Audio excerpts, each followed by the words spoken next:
Hi, welcome to part 2 of the wiring. Where possible, I wanted plugs on the aux. If for any reason I need to disconnect it from anything, I don't fancy keep cutting wires and then soldering them back together. So I got some of these plugs. They was advertised as aviation plugs. They've got little screws, well, like screws, but once you put the plug in you can screw them up so they hold tight, so when the machine's moving you don't have them dropping out, because I definitely wouldn't want that. I've soldered all the sockets on the end. These are sockets, not plugs. I've soldered all the ends on these so all the colours of the wires correspond with the NEMA 23 stepper motor that they're going to attach to. So there's no confusion throughout the whole cable. 4 sockets later and 16 wires, it's time to fix this to the gantry plate. Never realised that, all the wires I've got, and then I've got another 16 to join up. Oh well, that's what this video is all about, is wiring up.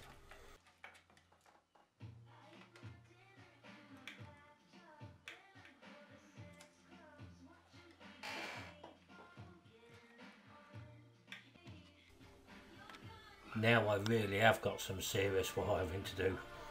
I'm starting to doubt whether this lot's going to fit in the box, to be honest with you.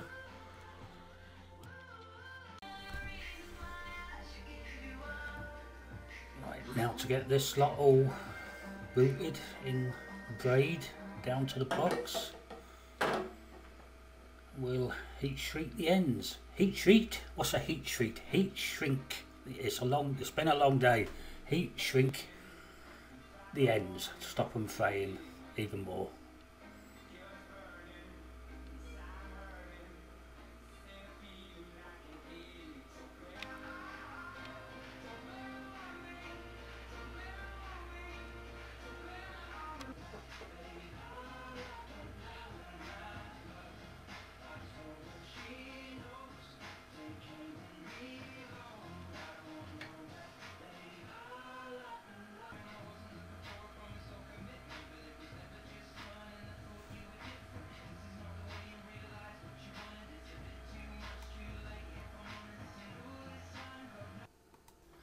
I didn't fancy loads of wires running backwards and forwards for the limit switches. I want to try and do it all in one. So I've bought 2 of these RJ45 breakout boards, and I've mounted some terminal blocks on pins 1 and pins 8. Now these are going to be the 12 volt and ground, which are going to be going to the limit sensors or octo sensors or whatever, proximity sensors, whatever you want to call them. And on pins 2 to 7 is going to be the return back to the machine to say that they've been tripped. So once all complete, the aux itself will be connected to the controller, basically exactly the same as this, just one wire in between them.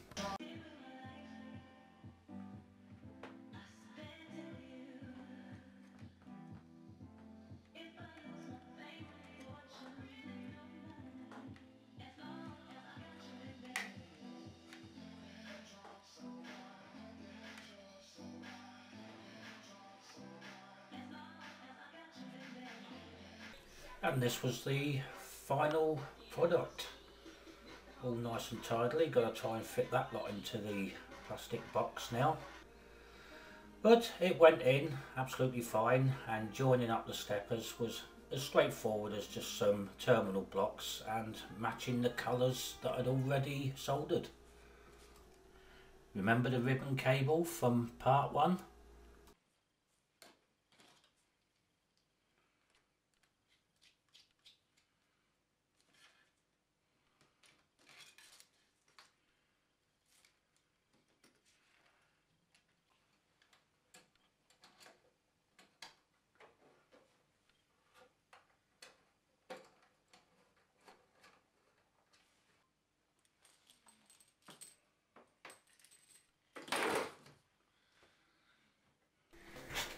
And 4 cables made up to join the 2 together. Well, that's the case put back together. It's far from finished. There's quite a bit to do on it yet, but I need to get the machine running again, at least at the minimal sort of capacity. All the proximity sensors are now up and running as they should be, so I can start making the rest of the parts that I need to the bed, like the front brackets that hold the framework together. I need to make some new ones of them. Oh, thank you very much for watching part 2. I've had to race through this a little bit. I've been a little bit busy at work, so I've raced through to get this done so I can get the machine up and running.